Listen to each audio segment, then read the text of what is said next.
आगामी हिवाळी अधिवेशनामध्ये विरोधकांच्या तोफांना कसं तोंड द्यायचं याची तयारी महायुती सरकार करते आहे। मात्र त्याआधीच सरकारसमोर एक आउट ऑफ सिलेबस प्रश्न येऊन ठेवलाय। हिवाळी अधिवेशनाआधी कंत्राटदारांनी एल्गार पुकारत सरकारला इशारा दिलाय। काय आहे हा प्रकार पाहूया।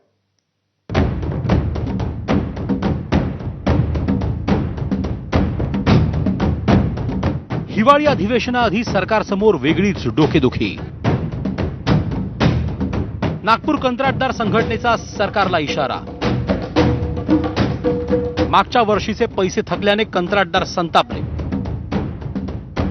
विधिमंडळाचं हिवाळी अधिवेशन नागपुरात 8 डिसेंबर पासून सुरू होत आहे। अधिवेशनाआधी सार्वजनिक बांधकाम विभागाने विधान भवनासह नागपुरात मंत्र्यांचं निवासस्थान असलेल्या रवी भवन आणि नाग भवनात तसंच आमदार निवासाच्या इमारतीत सुधारणा डागडुजीचं तब्बल 94 कोटींचं काम प्रस्तावित केलंय। मात्र नागपूर कंत्राटदार संघटनेनं हे काम करायला स्पष्ट नकार दिलाय। गेल्या वर्षीच्या कामांचं 78 कोटींचं बिल अजून प्रलंबित आहे। त्यामुळे संघटनेनं संताप व्यक्त केलाय। सर्व कॉन्ट्रॅक्टरने संयम ठेवून दिवाळीपर्यंत वाट पाहिली। टेंडरही निघाले, टेंडर भरले जरी असतील, परंतु दिवाळीलाही पैसे मिळाले नाही आणि आजही काही परिस्थिती अशी दिसत नाही आहे।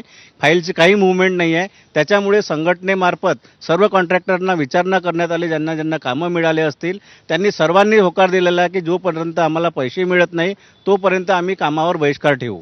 सीएम साहेबांना भेटल्यानंतर त्यांनी आम्हाला आश्वासन दिलं होतं की तुमचं याआधी मी लगेचच पेमेंट तुमच्या छोट्या कॉन्ट्रॅक्टरच्या आधी पेमेंट करतो। त्या अनुषंगाने प्रत्येक कंत्राटदारांनी टेंडर पण परचेस केले, पण अजूनपर्यंत निधीची काही उपलब्धता झालेली नाही। त्यामुळे बहिष्कार हाच एक मार्ग आमच्यासाठी उरलेला आहे। हिवाळी अधिवेशनाशी संबंधित कामांबद्दल तुम्ही निविदा भरली होती का आणि आता तो काम तुम्ही करणार आहात का?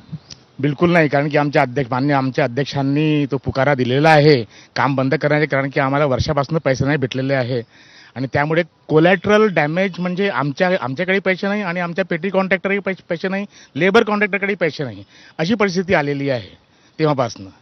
म्हणून यावेळेस आम्ही काम बंद आंदोलन करणारच आहे। सार्वजनिक बांधकाम विभागाच्या अधिकाऱ्यांनी पैसे थकल्याचं कबूल केलं। दिवाळीपर्यंत हे पैसे मिळतील असं सरकारकडून सांगण्यात आलं, मात्र ते आले नाहीत। आता पुन्हा एकदा सरकारला याबाबत स्मरण करण्यात आलंय असं माझाशी बोलताना अधिकाऱ्यांनी सांगितलं। कंत्राटदारांनी काम करायला नकार दिल्याने आता सार्वजनिक बांधकाम विभागासमोर अडचण निर्माण झाली आहे। हिवाळी अधिवेशनाचं आवश्यक काम डिसेंबर महिन्यापर्यंत कसं करावं असा पेच सार्वजनिक बांधकाम विभागासमोर आहे।